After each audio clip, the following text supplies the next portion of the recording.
kati musajja watoye yali amaze ebbanga okuva kuyakwamira ebinene ebikolwa ebibye byagaana balema badduka abazibe balaba ebibye byagaana nange bwentyo bwe nali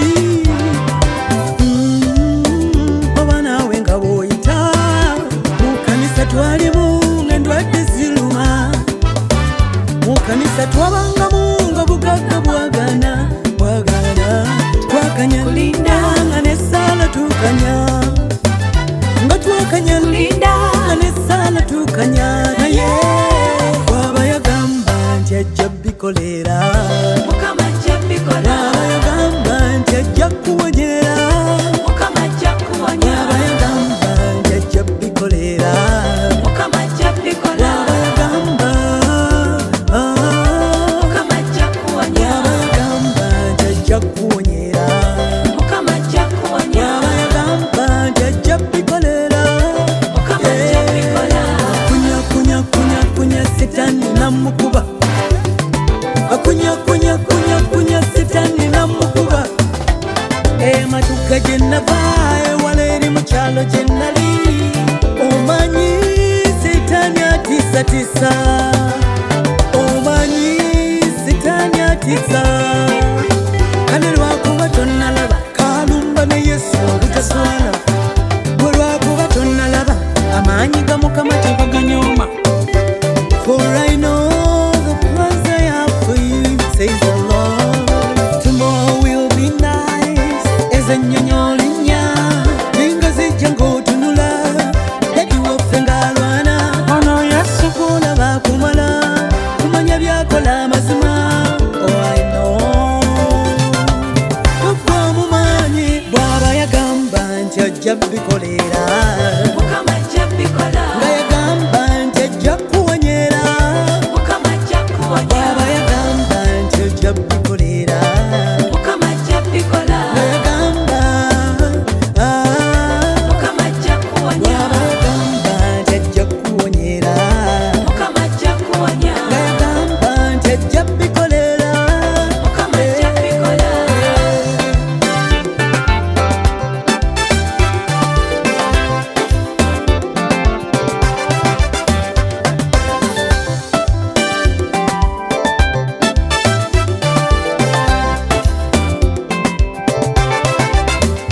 kati nawummula everybody wanna dance tonight leka baana beekejja kasitaani kadduka buli kyalumu naawe n'ozina ennyumba mwafuna abasaba baana engera babusabusa baana everybody wanna dance tonight dance tonight everybody wanna dance tonight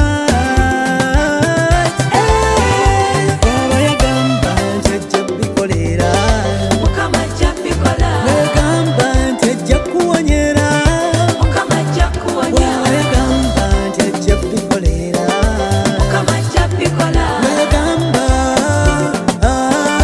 Mukama ajja kuwonya bw'aba yagamba nti ajja kuwonyera Mukama ajja kuwonya nga yagamba nti ajja bikolera Mukama ajja bikola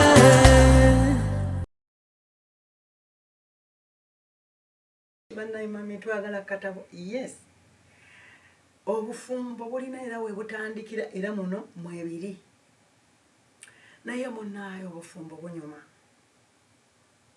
omuntu ayinza okugamba nti bw'oyinza okubeera ng'otulimba ng'obikkirizako abantu teriyo ayinza kukkiriza nti waliyo omuntu ayinza okufuna ekirungi oba oliawo omusinga kubanga abantu mu nsi buli omu yeeyagaliza naye njagala okukutegeeza nga nkuwa ku bujulizi nti obufumbo bunyuma newabeera embeera enzibu kyova olaba nti ebyawandiikibwa bye tubadde tusomako emabegako nga twogera ku Yesu mu Matayo 11:29 ng'agamba nti mwetikke ekikoligo kyange ekyangu muyigire ku nze kubanga nze ndi muwombeefu ate ndi muteefu nammwe munaafuna ekiwummulo eky'omu myoyo gyammwe Yesu kye yali ategeeza muli bwe mba musomako agamba mu Yokaana 14 nti mu nsi mulimu ennaku mujjudde ennaku n'ebizibu naye mugume kubanga nze nkoze ki mpangudde ensi Yesu atulaga nti bwe tuyigira ku ye, bwe tugoberera ye, bwe tubeera mu ye, naye n'abeera mu ffe, kubanga kye kigambo nga bw'ayogerera mu Yokaana. Tujja kweyongera okusomayo nga bw'ayogera mu Yokaana 15:7 n'agamba nti ekigambo kyange bwe kibeera mu mmwe, ebigambo byange bwe bibeera mu mmwe, nammwe ne mubeera mu nze, buli kye musaba kibakolebwa, kubanga mufuuse omu. Mufuuse ki? Omu. Kakati nga nnina obufumbo nga nfumbiddwa oba nga nnoonya, kinneetaagisa okugoberera ebigere bya Yesu.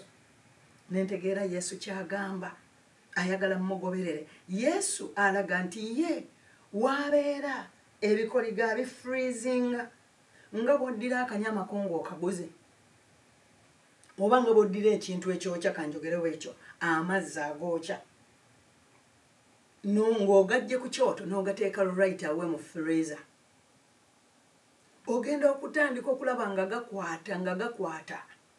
Agabadde gookya nga tosobola nagakwata mu ngalo, naye olugenda nga gannyogoga oba osobola okuteekamu omukono. Yesu wayingidde ebizibu bifreezinga, bifuuka balaafu, bisaanawo. Yesu ayingira mu kizikiza kubanga ye musana. Ekizikiza ne kyeyawulamu, ne kidda eri ne kibula, n'eri ne kibula. Yesu bw'ayingira mu bufumbo n'omala omukkiriza, n'ayingira mu makaago, n'atuula ku nnamulondo ey'ekisa, n'obeera nga Yesu gwe weeyunira, n'obeera awali embeera ng'okoowoola erinnya Yesu, n'obeera omukyala ayigiriza abaana be okusaba, n'obeera omukyala ateesa ne mwami wo mu Yesu nga musaba, nga munoonya Katonda, muweereza Mukama. Banaye obulamu nga bunyuma, mmwe abali mu Yesu musobola okunjulira. Era omuntu akubirawo engalo, era ogulumirizaawo Katonda. Naye obufumbo obulimu Katonda bunyuma. Obufumbo oyinza okubuuza ekibuuzo nti bannaye mmwe temwafuna ku balabe? Abalabe be babeera abangi abatayagala kulaba kirungi. Naye Yesu tamanyi byabalabe. Yagamba nti gwe weetikka ekikoligo kyange ekyangu, yigira ku nze kubanga ndi muteefu ate ndi muwombeefu mu mutima, naawe onoofuna ekiwummulo eky'omu mwoyo gwo. Yesu yagenda okuleeta eddembe mu bufumbo bwo, mu mutima gwo, oba omulaba agulumidde oba tagulumidde, oba omulaba yeebase, oba omulaba alya mmere, oba omulaba asiiya, oba omulaba asooza, oba omulaba avuma, oba omulaba akuba. Yesu ge maanyi. Kigambo kya Katonda ge maanyi. Kigambo kya Katonda gwe muliro. Ekigambo kya Katonda y'ensonga lwaki tukyesibako. Bayibuli kyetuwa nti tukisomenga emisana n'ekiro, tukirowoolezengamu, bwe tutyo tukifumiintiririzengamu emisana n'ekiro, bwe tutyo bwe tunaasobola okukola ng'ebyo ebiri mu kyo mu kigambo kya Katonda, bwe tutyo tusobola okufunamu omukisa.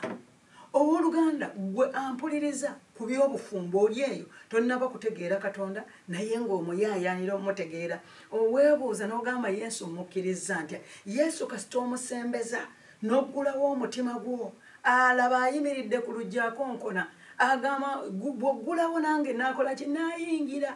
Ate naye era aba akuyita, buli ssaawa akuyita, n'agamba nkulaba ofuba, nkulaba onoonya omukyala ow'okuwasa, nkulaba onoonya omwami ow'okufumbirwa, nkulaba onoonya oluzaalo, nkulaba onoonya obugagga, naye jangu gye ndi kubanga nkulaba okooye, nange naakola ki? Naakuwummuza. Oyo Matayo 10:28 agamba mujje gye ndi mwenna abakooye n'era abazitoowereddwa, nange naabawummuza. Kakati awo bw'amala kwekukka kwa 2:9 n'agamba nti kale mwetikka ekikoligo kyange ekyangu, muyigire ku nze kubanga nze ndi muteefu. Yesu musajja wa buteefu na mirembe, oye waakuleeta mirembe.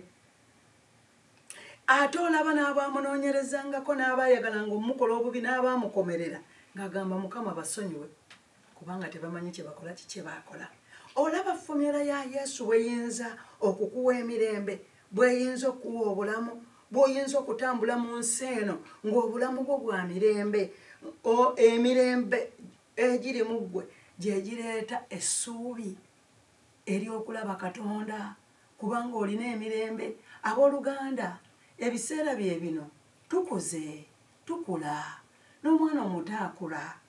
Obadde mu nsi, Katonda akuwadde obulamu, atuwadde, akuwadde byonna bye wali okaayanira ne bye wali oyombera, obifunye, olidde, okkuse, era n'ebirala bikyajja.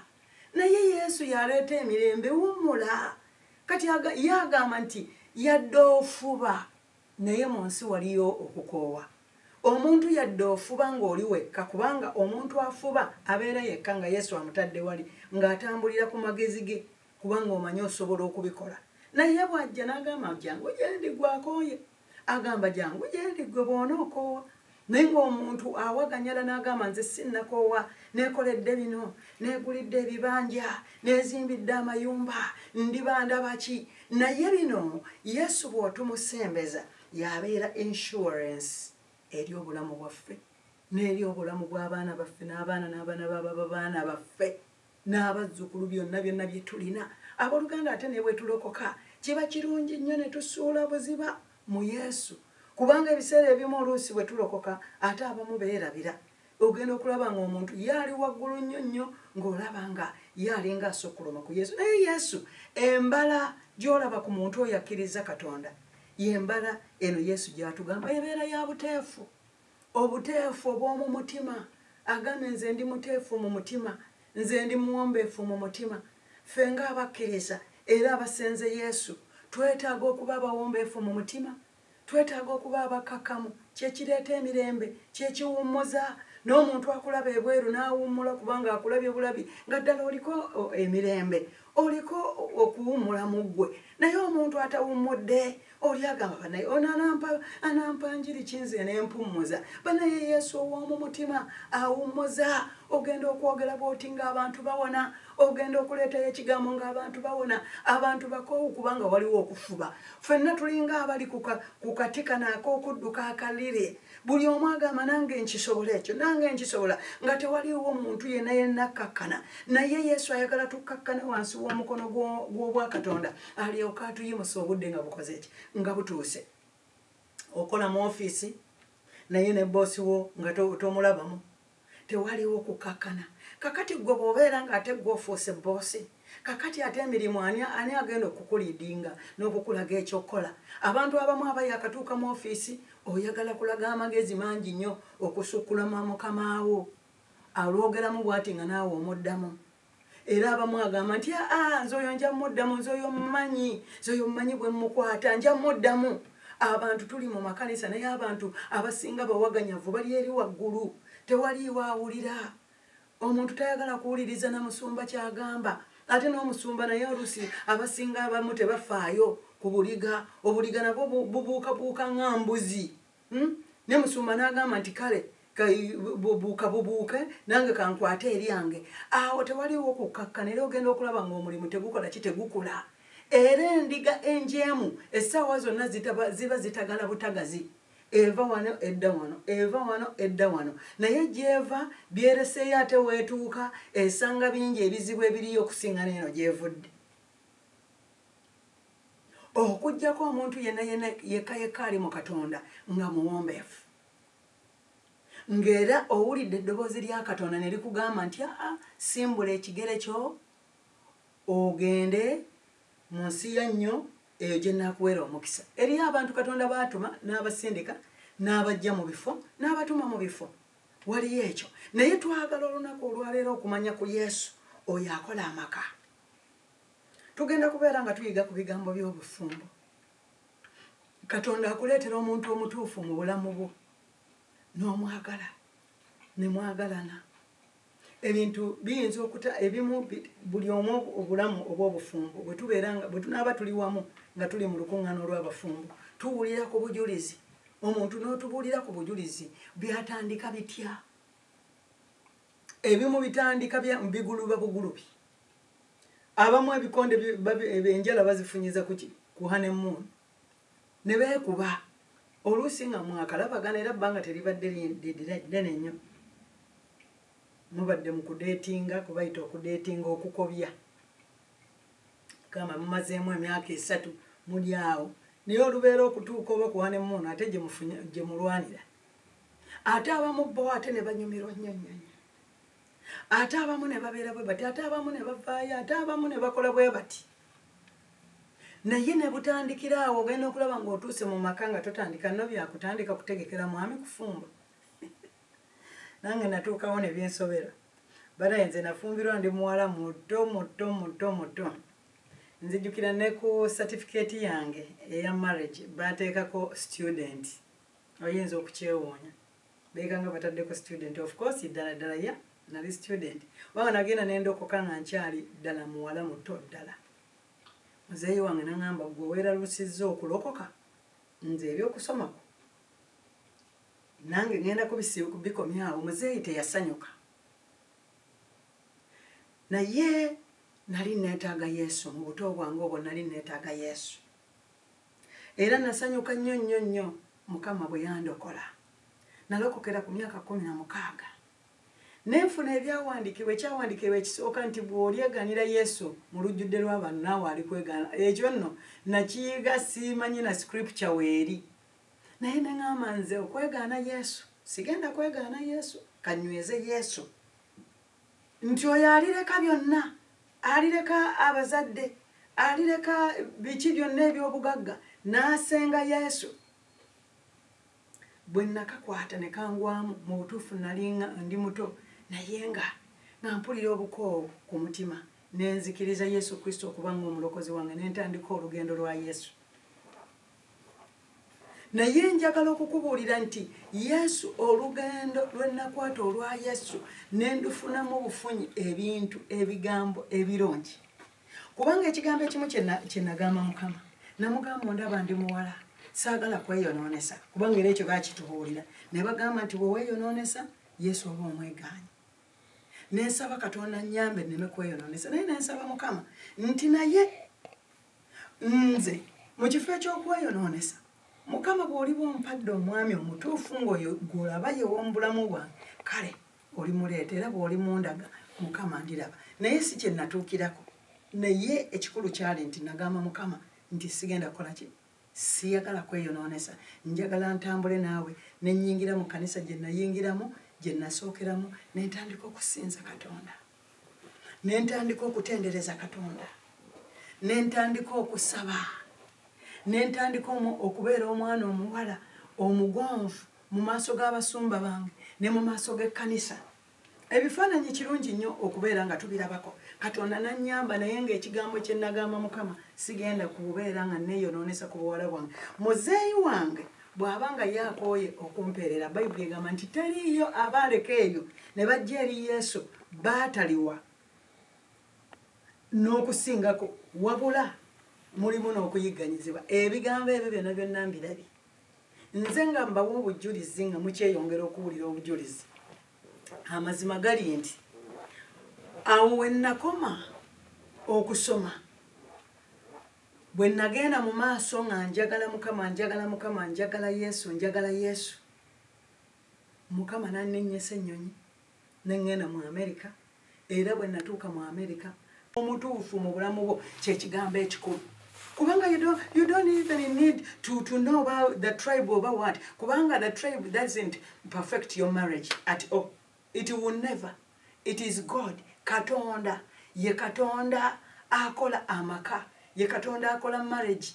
Ye Katonda akola byonna. Olw'omusaayi gwa Yesu, omusaayi n'omusaayi ogwa Yesu bwe bikwatagana bwe biti bye bikola obufumbuzi kye nalaba. Era njagala okukutegeeza bwe tutuuka ng'abazadde bazze okusisinkana kikwewuunyisa maama w'omusumba n'akuba akalulu yakuba akalulu n'agamba omwana afunye mwana mwine omukyala yasanyuka kubanga bwe yandaba n'agamba aya tufunye omwana omuwala n'asanyuka n'omusumba Kawaala nga musanyufu ye yali musanyufu bw'olaba ekintu kye weetaaga ow'oluganda teweetaaga kukidibeetingako it's only one time w'okirabye that's it. It's like bw'ogenda mu kiduuka ogenze kugula ngoye olugoye lwosituusaako amaaso bwoti amaaso go ne galulaba ne galwagala lweru lwaki weetawaanya okutambula n'otambula ne mukoowa era ate ogenda okudda eno gye walulabye nga balutudde kakati gwe anoonya omukyalo ow'okuwasa oyinza okuba weetooloola abamu banoonya ne gaalubindi nga talaba bulungi n'agenda ne bamusabirako naye nga tabitegeera naye njagala okutegeeza Katonda Yesu omwana wa Katonda Yesu gwe twetaaga okutegeera n'okugoberera ebigere bye gye twetaaga okuddukira alyoka atutikkule ebizibu eby'obutalaba muntu mutuufu ow'okujja mu bulamu naye omutuufu bw'ajja abeeranga magnet omukwano kuli kubeeranga magnet omutima gwe n'omutima gwo bi reflectingagana n'olabanga waliwo that love n'owulira mu mutima gwo nga gugamba yoyo omutuufu kati bwe tutuuka wali abazadde bamaze okweyanjulagana munnaye ngenda okulaba nga bakoba olusoga ng'omwami omusoga yennyini naye nga nze sikyakuba reverse kubanga nali mwagadde nga mwagala mutima ku mutima nga mwagadde nze njagala okubategeeza ekyanga ekyabaawo ebyaffe byatandika mu mwezi gwa 2 mu 1985 mu Novemba fembaga yali emaze okubeerawo naye nafumbira emyaka 3 obufumbo tebulyawo nti bulinako formula nti olina kudetinga myaka 10 myaka 5 abantu beekoloobya ne badetinga emyaka n'emyaka naye baba bakafumbayo omwaka gumu ng'obufumbo buggwawo. Dating doesn't determine your marriage. It is God. Katonda ya determining obufumbo. Katonda, God knows your right person in life. And we are going to pray today. Oteeka okubeera ng'obadde onoonya omuntu naye ng'olina ebikubuzaabuza. Nze nawandiikako ne prayer request. As young as I was, pastor n'agamba, he said, those who want to get married, write up your prayer request. Wandiika wansi prayer request yo. Nze nalinga mu kusaba kwange nga nasaba ne ngamba Mukama nze okweyonoonesa waakiri enfumbirwa. Nze kasita nfunira omuntu omutuufu mu butuufu n'entambula ne Mukama mpaka bwe nafuna olulenzi olwo olulungi. Naye nawandiika ku prayer request yange nafuna ebbaluwa ne mpandiika wansi ne ngamba Mukama njagala omulenzi omulungi atya Katonda. Njagala omuntu omulungi atya Katonda. Era Mukama nsaba ekisaakyo onyambe nfune omusajja omulungi atya Katonda era ansobozesa okukuweereza nga bwe kyetaagisa. A prayer request nenjiteekawo kubanga ne mugamba Mukama nze saagala kweyonoonesa naye bannaaye omuntu omulungi bwe yajja kyajja nensigala nga nsaba Katonda ne mugamba Mukama oba ddala yoono leka ebintu bitambule. Ebintu ne bitandika okutambula nga birimu omukono gwa Katonda. Katonda n'akola embaga, sente tezaaliwo naye awo we ngenda okutandikira era okuba obujulizi. Naye mmaliriza nga mbagamba bwe nti nga tugenda n'okusaba eri ggwe ayagala okufumbirwa n'eri ggwe abadde asobeddwa mu bufumbo bwo n'eri ggwe abadde alinda dating omuntu omufunye naye oli awo. Nkubuulidde bw'oba onoonya engoye oba onoonya ngatto oba onoonya kyaggula kyonna oba mmotoka n'ogiraba nga nnungi ddala nga nnungi ekukubidde mu mutima naye ate osigala era okyanoonya ogenda okudda nga bagitutte. Waliwo ebintu bingi nnyo kyenzikiriza nti tubiyize okuva muno. Kakati tugenda kusaba tugambe Mukama omulungi tukolere era nga tusaba nti Katonda yekka yakola amaka. Ebizibu oyinza okuba obirina bingi nnyo naye ebyebizibu weebaza Katonda kubanga mu byo mwemukufiira ekyokuyiga kasita ate omala okuyiga ate togenda kudda mu bizibu. Abamu tubeera abo oli yanyaga omwami wange oli yanyaga omwami wuwo ani yafumbirwa ani gwe baateekako empeta omwami wange omwami wuwo olina okumanya n'okulaiminga mwami wo n'abeera nga wuwo oyo omukyala wuwo gwe wamuwasa wuwo naye bw'onoddaawo era wuli ate bamututte nga bamutwalira ddala omwagala obeera okyamwagala ate omugamba nti genda ate oli bw'amutwala amututte ate ng'omunoonya osigala okyalina empalana. Kakati bw'obanga tewayagala ddala bamutwale lwaki tewasigaza mukyalawo ne mutuula ku mmeeza ebintu ebyo ebisinga bino si byakusala musango naye eriyo omu obusazeewo irizokke kubanga ne Bayibuli egamba nti ogwebwanzi gukola ki gwawukanya. ogw'obwenzi gusobola okwawukanya abafumbo naye abooluganda it is a God given gift. Kino kyekimu ku kye nalaba eky'obugagga Katonda kye yampa mu bulamu era yakimpa ne mwebaza era ne musanyukira era byebyo ebintu ebimu ebimpadde amaanyi n'essanyu era byebintu ebimu ebinkumye era neebaza era nsaba ekisa nga neesabira mu linnya erya Yesu Katonda okunteekako ekisa n'amaanyi ge n'obukuumi we okusobola okuyimirira nsobola okubuulira ekigambo kye n'eriggwa akiwulidde gw'ayagala omwami mu kusabira mu linnya lya Yesu Kristo omufune nga yaliwo otakukoyesa maaso ate era omwagalana gw'ayagala omukyala naawe nsaba mu linnya lya Yesu Kristo ofune omukyala omulungi ajja okukubeeza n'eddembe era nga muteesa nga mwagalana nga mutuukira ddala ku ddaala ery'okuwulira nti tolina stranger mu nju. Ebigambo bibaamu okusonyiwa, ebigambo bibeeramu okukakkana, ekigambo ky'obufumbo kyetaagamu obwetoowaze kubanga ffenna tukola ensobi. Oyinza okuba okyanenya munno ate gwe nodda mu nsobi naawe endala ate esukkulumako eyo. Munnaaye gwe teweetaaga kusonyiyibwa. Mukama Katonda omulungi tuwe ekisa kye era otusaasire era otusonyiwe Mukama. Tusonyiwe bye tutambuliddemu byonna era twenenya mu maaso g'Omukama bye twakola byonna ebitaali bituufu by'otambuliddemu ebitaali bituufu nga bikututte n'ebweru n'otandika okulabayo abalala mu linnya lya Yesu Katonda akusonyiwa. Komawo eno oddeyo eka, komawo oddeyo eka, yogera n'omukyala wo, yogera ne mwami wo. Mukama ye Katonda akuwa obulamu, ye Katonda akuteereddewo oluggi olupya. Gamba mu linnya lya Yesu, ntwala Yesu okubeera omulokozi wange okuva olunaku olwaleero era nkukkiriza nti gwe musana gwange mu maka gange mu bulamu bwange mu baana bange mu bizinesi zange mu faamu zange mu byonna byenkola ne ku mirimu gyange. Mukama gw'omanyi nga wennaabeera n'ompa ekisa okungaggawaza n'okunkulaakulanya n'okumpa obulamu obukuumi bwe bubeere ku bulamu bwange nsobole okukuweereza nga sirina kutya ekitiibwa n'ettendo bisobole okuddira.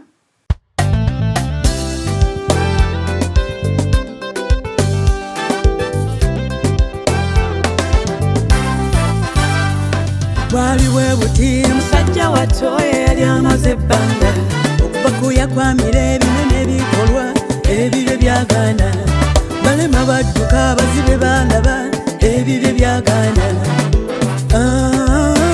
Nange bwentyo bwe nali oba naawe nga bw'oyita mu kanisa twalimu ng'endwadde ziruma mu kanisa twabangamu bugagga bwagana twakanya kulinda nga nesala tukanya nga twakanya kulinda nga nesala tukanya naye waba yagamba nti ajja bikolera Mukama ajja bikola waba yagamba nti ajja kuwonyera Mukama ajja kuwonya waba yagamba nti ajja bikolera Mukama ajja bikola waba yagamba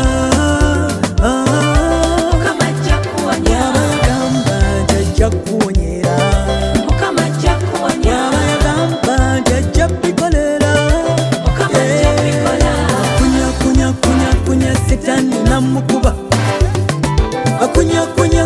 kunya sitani namukuba ematuka gye nava ewala eri mu kyalo gye nali omanyi sitani atiisatiisa omanyi sitani atiisa kale lwakuba tonnalaba kalumba ne Yesu obutaswana bwe lwakuba tonnalaba amaanyi ga Mukama tebaganyooma. For I know the plans I have for you, says the Lord. Tomorrow will be nice as a nyonyolinya ninga zijja ng'otunula dadi waffe ng'alwana ono Yesu kulaba kumala kumanya byakola amazima. Oh, I know bw'aba yagamba nti ajja bikolera Mukama ajja bikola nga yagamba